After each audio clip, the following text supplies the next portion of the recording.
DKShi CM ಆಗ್ತಾರೆ ಎಂಬ ವೀರಪ್ಪ ಮೊಯ್ಲಿ ಹೇಳಿಕೆ ಇದೆಯಲ್ಲ ಕಾಂಗ್ರೆಸ್ನಲ್ಲಿ ಸಂಚಲನವನ್ನು ಸೃಷ್ಟಿ ಮಾಡಿದೆ. ವಿಧಾನಸೌಧದಲ್ಲಿ ಸಚಿವ ಸಂತೋಷ್ ಲಾಡ್ ಇದಕ್ಕೆ ಪ್ರತಿಕ್ರಿಯೆ ನೀಡಲಿಕ್ಕೆ ನಿರಾಕರಿಸಿದ್ದಾರೆ. ಅದು ಅಭಿಪ್ರಾಯ ಅವರವರ ಇಚ್ಛೆಗೆ ಅನುಗುಣವಾಗಿದ್ದು ಅಂತ ಹೇಳಿದ್ದಾರೆ. ವೀರಪ್ಪ ಮೊಯ್ಲಿಯವರು ತಮ್ಮ ಅಭಿಪ್ರಾಯವನ್ನು ಹೇಳಿದ್ದಾರೆ.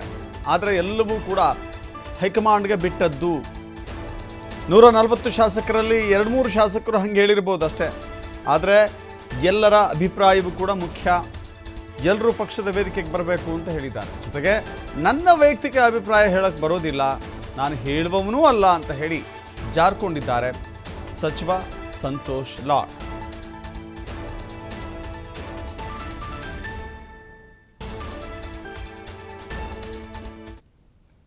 ಶಿವಕುಮಾರ್ ಅವರನ್ನು ಪ್ರಪ್ರಥಮ ಅವರಿಗೆ MLA ಆಗಬೇಕು ಅಂತೇಳಿ ಟಿಕೆಟ್ ಕೊಡಿಸಿದವ ನಾನು. ಆದ್ದರಿಂದ ಇವತ್ತು ಅತ್ಯಂತ ಯಶಸ್ವಿ ನಾಯಕರಾಗಿ ಕರ್ನಾಟಕದಲ್ಲಿ ಮೂಡಿ ಬಂದಿದ್ದಾರೆ.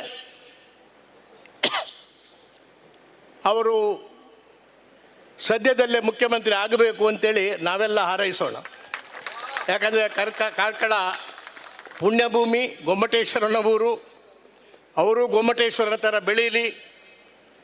ಇಡೀ ಇವತ್ತು ನಾವು ಕರ್ನಾಟಕದ ಪ್ರದೇಶದ ಕಾಂಗ್ರೆಸ್ ಸಮಿತಿಯ ಅಧ್ಯಕ್ಷರಾಗಿದ್ದರೂ ಕೂಡ ಕಾಂಗ್ರೆಸ್ ಸಂಕಷ್ಟದಲ್ಲಿರುವಾಗ, ಅಪಾಯದಲ್ಲಿರುವಾಗ ಇಡೀ ರಾಷ್ಟ್ರದ ಎಲ್ಲ ರಾಜ್ಯಗಳ ಕಾಂಗ್ರೆಸ್ ಪಕ್ಷ ಅಧಿಕಾರಕ್ಕೆ ಬರಬೇಕು ಅಂತೇಳಿ ಹೋರಾಟ ಮಾಡಿದಂಥ ಒಬ್ಬ ಧೀಮಂತ ಕಾಂಗ್ರೆಸ್ ನಾಯಕ ನಮ್ಮ ಡಿ.ಕೆ. ಶಿವಕುಮಾರ್ ಅವರು.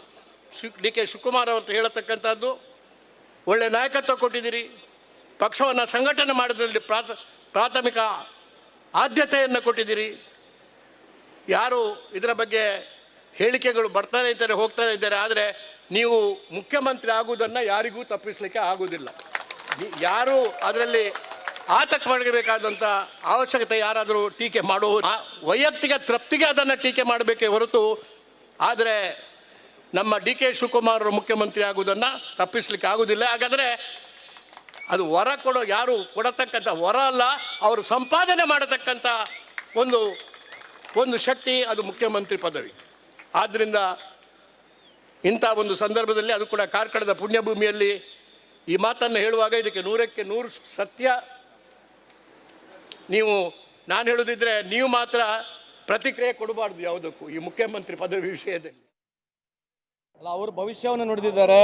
ಅವ್ರು ಹೇಳಿರ್ತಕ್ಕಂಥದ್ದಕ್ಕೆ ನಾನು ಏನು ಪ್ರತಿಕ್ರಿಯೆ ನೀಡೋಕೆ ಹೋಗೋದಿಲ್ಲ. ಅವ್ರ ವೈಯಕ್ತಿಕ ಅಭಿಪ್ರಾಯ ಇದು. ನಾವು ನಮ್ಮ ಪಾರ್ಟಿ ಎಲ್ಲದಕ್ಕೂ ಹೈಕಮಾಂಡೇ ಸುಪ್ರೀಂ ಆಗಿರ್ತದೆ. ಅವ್ರು ಹೇಳಿರ್ತಕ್ಕಂಥದ್ದು ನಾನು ಯಾವುದೂ ಪ್ರತಿಕ್ರಿಯೆ ನೀಡೋಕೆ ಹೋಗೋದಿಲ್ಲ. ಅವ್ರವ್ರ ವೈಯಕ್ತಿಕ ಅಭಿಪ್ರಾಯ ಹೇಳ್ತಿರ್ಬೋದು, ಅದ್ರ ಬಗ್ಗೆ ನಾನೇನು ಟೀಕೆ ಮಾತಾಡೋಕೆ ಹೋಗೋದಿಲ್ಲ.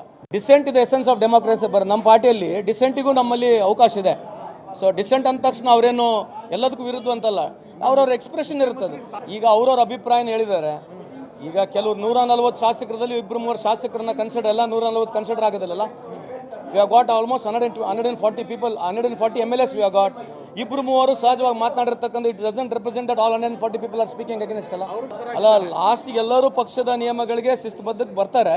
ಕೆಲವು ಸಂದರ್ಭದಲ್ಲಿ ಕೆಲವರು ಮಾತನಾಡಿರ್ತಾರೆ. ನನ್ನ ವೈಯಕ್ತಿಕ ಅಭಿಪ್ರಾಯ ನಾನು ಹೇಳಕ್ ಬರೋದಿಲ್ಲ, ಹೇಳೋದು ಇಲ್ಲ. ಅದು ನೀವು ಎಸ್ಸಲ್ಲಿ ಬಿಡಿಸಿ ಹೇಳಿದ್ರೆ ನಾನು ಯಾಕೆ ಹೇಳಿ. ಅಲ್ಲ, ಅವ್ರ ಭವಿಷ್ಯವನ್ನು ನುಡಿದಿದ್ದಾರೆ. ಅವ್ರು ಹೇಳಿರ್ತಕ್ಕಂಥದ್ದಕ್ಕೆ ನಾನು ಏನು ಪ್ರತಿಕ್ರಿಯೆ ನೀಡೋಕೆ ಹೋಗೋದಿಲ್ಲ. ಅವ್ರ ವೈಯಕ್ತಿಕ ಅಭಿಪ್ರಾಯ ಇದು.